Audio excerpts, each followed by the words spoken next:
everyone, greetings from Varkaus Speedway Stadium. We are here doing some practicing and then we can be ready for Viking Cup, Flat Track Cup, 7th of June.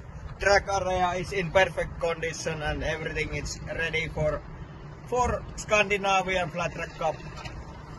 And then 7th of June race will start at 11:30. Be there.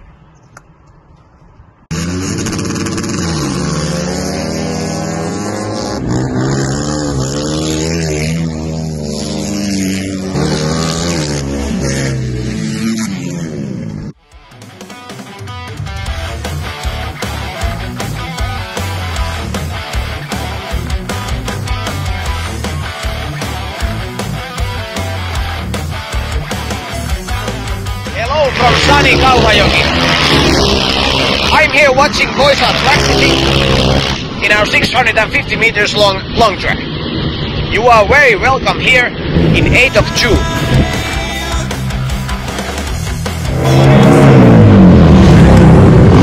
Hello and welcome to Vetlanda.